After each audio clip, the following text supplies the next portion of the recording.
Bonjour à tout le monde. Donc, pour ceux qui ne me connaissent pas, je m'appelle Camille Moncelier. Pour les autres, je suis désolé. Euh, je travaille chez Axeis en tant que Chief Backdooring Officer sur mon temps libre. Donc, on fabrique des trucs pour faire de la sensibilisation, donc des horloges avec des webcams, des switches Cisco un peu douteux. Euh, c'est le fruit d'un backdooring d'une demi-journée. Le plus compliqué, ça a été de découper l'acier à la Dremel. Donc on a un joli Cisco avec une carte Wi-Fi derrière, pas du tout suspect. Alors, je vais vous parler d'AirTag. Donc, je pense que tout le monde connaît un peu ce que c'est les AirTags. C'est un device Bluetooth BLE. Ça fait bip bip. C'est détectable par les appareils du réseau Find My. Donc, c'est comment les iPhones, les iMac, les iPads, les iTrucs, tout ce qui se trouve à proximité. Et via le réseau Apple, ça permet de localiser les AirTags. Donc un AirTag, c'est aussi plein d'autres trucs à l'intérieur que Apple a bien voulu mettre. De ultra wideband, ça va servir à votre téléphone pour localiser l'AirTag une fois que vous êtes à côté de lui. Du NFC pour pouvoir s'appairer avec, avoir des informations sur le téléphone et tout ça. On s'en fout, on va pas parler de ça. Le réseau AirTag, enfin le réseau Find My, dans un fonctionnement normal, d'abord on va acheter un AirTag, donc soit un vrai chez Apple qui coûte cher, soit un peu moins cher chez Action qui coûte un peu moins cher, mais qui aura pas toutes les features d'Apple, notamment l'ultra wideband qu'on a vu tout à l'heure. Donc voilà, une fois qu'on a acheté son et connecté son AirTag, on peut le perdre. Donc voilà, donc une fois éloigné, l'AirTag il va diffuser périodiquement sa clé publique via Bluetooth pour faire coucou, je suis perdu, je suis perdu, je suis perdu. Il va faire ça toutes les 2 secondes. Et les appareils Apple qui vont passer à côté, donc cet advertisement BLE et ils vont prendre la position GPS qu'ils pensent être à ce moment-là, donc la position en cache sur l'iPhone, et ils vont chiffrer tout ça avec la clé publique que partageait tout à l'heure l'AirTag, et ils vont l'envoyer au serveur d'Apple. Donc la localisation est chiffrée de bout en bout. Apple ne peut pas associer l'adresse à un utilisateur quand l'information de l'AirTag est envoyée. Parce que quand on demande à Apple, bonjour, il était où cet AirTag-là? Il y a peu de chances que vous demandiez l'adresse d'un AirTag qui vous appartient pas. Donc, c'est qu'il vous appartient probablement. Donc, l'AirTag va rentrer en mode perdu après 3 jours sans contact avec son téléphone. Donc, il va émettre un son toutes les 6 heures en mode bip bip, je suis perdu. Et il va échantillonner l'accéléromètre à l'intérieur pour détecter les vibrations. Comme ça, s'il bouge et qu'il n'a pas sonné depuis plus de 6 heures, il va pouvoir bouger en se disant hey, j'ai bougé, c'est sûrement qu'il y a quelque chose autour de moi. Et donc, bien entendu, le propriétaire qui cherche ses iPods perdus, ses AirPods perdus, son iTag, il va pouvoir ouvrir l'application et via l'application Apple, déchiffrer et obtenir la position de ses AirTags.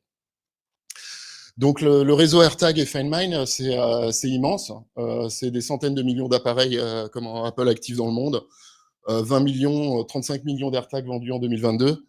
Entre 10 et 12 millions d'iPhone actifs en France, estimés par ChatGPT. Mais c'est à peu près ça. Donc ça va faire une personne sur 6, a priori ici, qui a un iPhone. Pas bravo. Et puis tous les usages détournés que vous avez pu voir, le suivi clandestin, on va aller planquer un AirTag dans un sac, comme ça on va pouvoir suivre la personne. Vous allez me dire, ouais, mais ça fait bip bip. Ouais, mais il suffit de démonter le truc et d'arracher le haut-parleur, on n'en parle plus. Donc voilà. Et il y a aussi, on va pouvoir le mettre aussi dans des voitures qui valent cher. Comme ça, on va pouvoir savoir où sont ces voitures qui valent cher, et puis on va pouvoir venir les admirer la nuit. Donc en France, c'est interdit. Le faites pas. C'est pas bien. Apple avait prévu le coup quand même. Ils se sont dit, ouais, ça va faire de mauvaises news. Donc, on a des notifications sur l'iPhone. Donc, ceux qui ont un iPhone, ils ont sûrement vu de temps en temps des notifications passer. Il y a un AirTag qui se déplace avec vous, bon, probablement l'AirTag du conjoint ou d'un ami, etc. Donc, ça fait bip bip. Le téléphone n'est pas content. Ça vous prévient, attention, il y a un AirTag qui vous a suivi partout. Et voilà. Donc la traçabilité, après, on peut voir avec Apple pour si jamais on en a chopé un dans son sac dont on ne sait pas d'où il vient, on peut aller voir Apple et s'arranger et voir la police aussi. Et techniquement, comment ça marche? Ben, en fait, chaque AirTag, donc là, je vais partir du principe où l'AirTag, comment il est, loin de son téléphone parce que c'est ce qui nous intéresse. Si on sait pas où il est, on veut le retrouver. Donc il va avoir une adresse BLE, et une clé publique qu'il va mettre tous les jours à 4 heures. Alors ça, c'est s'il a l'heure. Si vous l'avez enlevé la pile et que vous l'avez remise, bah, il va faire ça tous les jours, mais à l'heure à laquelle il est allumé. Donc il va faire une émission BLE toutes les 2 secondes, quand il va pas détecter, l'iPhone de son propriétaire. Et qu'est-ce qu'il va faire? Donc là, on a le PC, dans un coin là, donc ça représente un Mac, un AirPod, un iTag, n'importe quoi. Ça va broadcaster, sa clé publique. Donc on a un iPhone à proximité qui va capter ça et qui va le forwarder directement au serveur d'Apple. Donc il va prendre la position GPS que le téléphone pense avoir. Donc c'est pour ça que des fois on trouve des AirTags, dans les trucs qui sont ou des alertes qui sont à 2 kilomètres de chez soi. C'est que le téléphone qui était pas trop sûr de la position GPS. Et donc la clé maître, elle est dans le trousseau d'iCloud. L'utilisateur, sur ses devices, il a la clé maître, donc il va pouvoir dériver la clé qui est utilisée par le vrai AirTag, demander ça à Apple. Apple va lui retourner les informations chiffrées, et grâce à la clé privée qu'il avait sur son téléphone et sur son compte iCloud, il va pouvoir déchiffrer les reports et avoir les informations de localisation. Donc le chiffrement, c'est les données GPS chiffrées avec la clé publique, et le déchiffrement est local par le propriétaire. Et il n'y a théoriquement que le propriétaire de l'AirTag qui peut décoder la position. Et donc la rotation des identifiants, bah, c'est à 4 heures du matin normalement. Et il y a un changement d'adresse, bah, pour éviter le pistage, parce que sinon quelqu'un pourra juste regarder les advertisements BLE et vous suivre globalement à la trace si votre AirTag ne changeait jamais d'adresse. Donc c'est pour ça qu'il va changer d'adresse tous les jours. À quoi ça ressemble une trace et qu'est-ce qu'il envoie? Ben, une trame BLE, donc Bluetooth Low Energy, c'est pas grand. Ça fait à peu près, si je dis pas de bêtises, 37 octets. Ça fait longtemps que j'ai regardé. Et dans ces 37 octets, ben, on va pas avoir tout le loisir de les utiliser.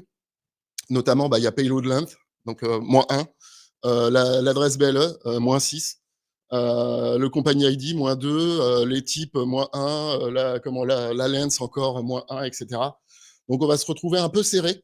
Donc c'est pour ça que Apple s'est dit, bah, l'adresse pack, de toute façon, elle est aléatoire, donc on va utiliser ça. Donc il y a une partie de la clé publique qui est dans l'adresse pack. Ouais, donc à l'intérieur en dehors de l'adresse MAC, on va se retrouver avec le manufacturer data, donc 22 octets. Et parmi ces 22 octets, il y a le company type, donc des trucs qui sont fixes pour que les téléphones puissent reconnaître que c'est un advertisement AirTag, etc. Donc voilà une trame, si on veut regarder à quoi ça ressemble un peu dans le détail. Donc on a ça. Donc grosso modo, on va aller stocker notre clé ici, et puis un petit peu dans l'adresse MAC. Et donc pour utiliser le réseau de FindMine quand on n'est pas un AirTag, bah c'est simple parce qu'on diffuse des trames Bluetooth, ça imite exactement celle d'un AirTag. Et donc c'est indifférenciable pour un téléphone. Le matériel, bah, c'est tout périphérique capable d'envoyer un BLE advertising, donc c'est un ESP32, un NRF52, un NRF51, des vieux machins, un Raspberry Pi, un Flipper Zero, même certains écouteurs qui sont pas des AirPods. Si vous pouvez reprogrammer le firmware Bluetooth, il y en a qui sont reprogrammables comme ça, on peut injecter la fonctionnalité AirTag dans ces écouteurs. Et du coup, c'est indiscernable. Et du coup, les téléphones qui vont voir un advertisement d'un fake tag, comme ça, vont le renvoyer comme un vrai AirTag. Donc pour générer des identifiants, bah, on fait pareil, on génère une paire de clés ECC sur une courbe P224. Donc les clés fraîches, soit on peut générer une clé, la mettre à l'intérieur, la dériver, etc. Soit on peut embarquer une centaine de clés dans l'AirTag et advienne que pourra. Et après le recueil des positions, bah, les iPhones passent à côté, voient les trames, les renvoient à Apple et c'est parti. Donc pas de vérification. Il n'y a pas moyen pour un téléphone de savoir qu'il a en face de lui un vrai AirTag, un advertisement d'un vrai AirTag ou d'un faux AirTag. Et le déchiffrement, bah, on va écrire un client custom avec la clé privée correspondante pour déchiffrer tout ça. L'avantage, c'est que c'est déjà fait. On a des outils comme OpenIStack. Alors OpenIStack, ça permet de suivre ses propres balises via Find My. C'est une app macOS. Donc ça va générer les clés, ça va flasher le dispositif BLE, ça va faire à peu près tout pour vous. Ça utilise un plugin, ça va s'insérer dans Apple Mail pour pouvoir accéder au trousseau de clés, récupérer les clés privées et pour pouvoir déchiffrer les clés des AirTags. Mais le problème, c'est que ça nécessite un Mac pour accéder au rapport, donc c'est chiant. On a Macless iStack, donc ça c'est cool, plus besoin de Mac. On utilise un serveur ANIZ, donc c'est un serveur qui va permettre de générer des informations d'authentification parce qu'Apple c'est chiant, donc il y a plein de trucs à faire. Donc pour passer l'authentification, plutôt d'écrire ça à la main, on utilise un serveur qui est fait pour et qui va faire ça. Et on va utiliser un script Python pour télécharger les rapports chiffrés d'une quinzaine de lignes. Macless iStack, ça ressemble à ça. Donc là, on a un exemple avec des fake tags qui ont été chargés. On a un exemple d'un script fait à la main, à l'arrache, avec ChatGPT. Pareil, pour placer les points sur une map. C'est pas chez moi. J'ai offseté les points parce que j'avais pas envie de vous révéler mon adresse. Et on va installer ça sur quoi? On va installer ça sur exactement le même. On peut installer ça sur exactement le même chip qu'Apple, donc les NRF52. Donc on peut acheter ça sur AliExpress. Alors celle-là, elle est bien. Elle est un peu grande, elle fait 1,5 cm par 1,5 cm, mais on a un amplificateur dessus. Donc on peut pousser les advertisements très très loin. Et d'ailleurs, il n'y a que dans l'aspect d'Apple qu'on envoie ça toutes les 2 secondes. Si vous avez décidé d'envoyer ça toutes les 20 millisecondes, ça va faire un beau paquet d'advertisements et il y a de grandes chances qu'un iPhone le capte. Ça va nous permettre d'envoyer des infos et d'être sûr qu'elles partent.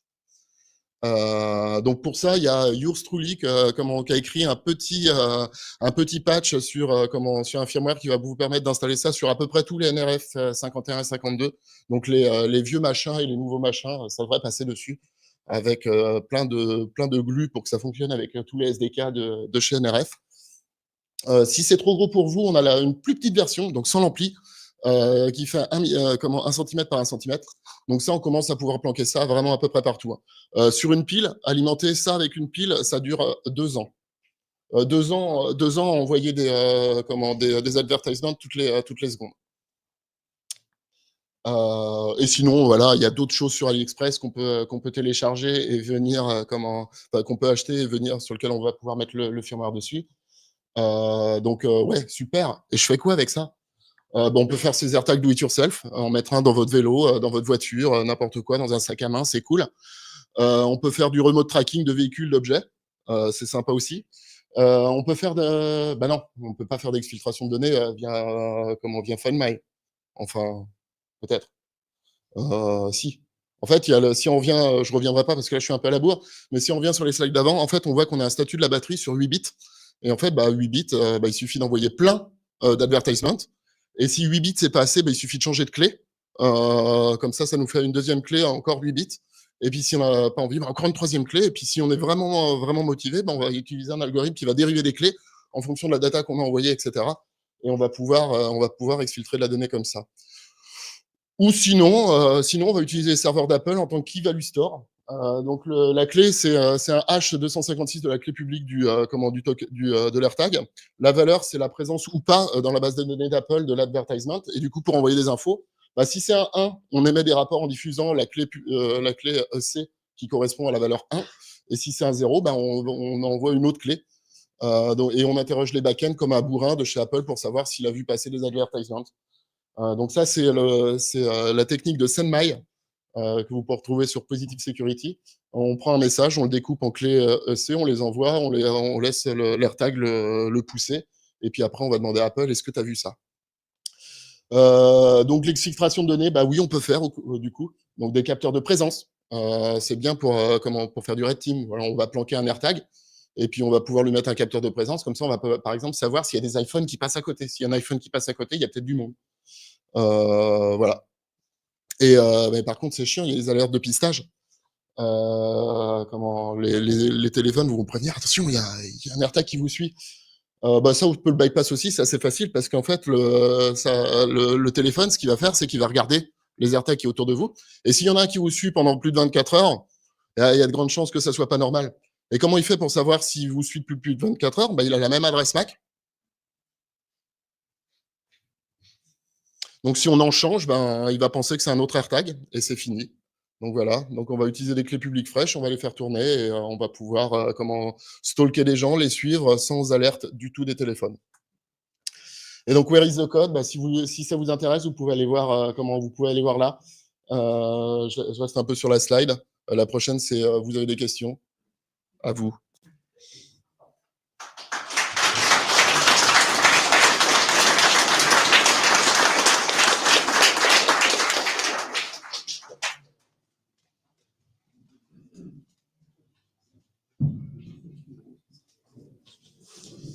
Chauffez-vous pour les questions.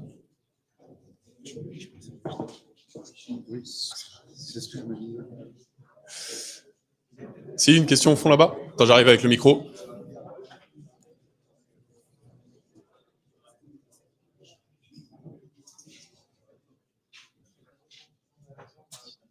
Merci. En fait, j'ai deux questions. La première, c'est les rapports qui sont envoyés, que tu peux récupérer via les services d'appel. Est-ce que tu as moyen de savoir quels sont les devices qui les ont remontés, ou c'est anonymisé de leur part de ce côté? Non, il n'y a pas d'information sur le device qui l'a remonté. Ok. Et au niveau de l'aspect Bluetooth, est-ce que ça supporte aussi les coded failles et les bitrates un peu plus bas qui permettent de porter plus loin? Aucune idée. Ok. Les seuls tests que j'ai fait, moi, c'est les tests en émission. J'ai essayé de bourriner avec notamment celui-ci qu'on voit là, qui va vraiment émettre à plus de 300. Enfin, les advertisements BLE, j'en ai récupéré à 300 mètres facile, à 600 mètres aussi. C'est vraiment, vraiment, vraiment très, très fort.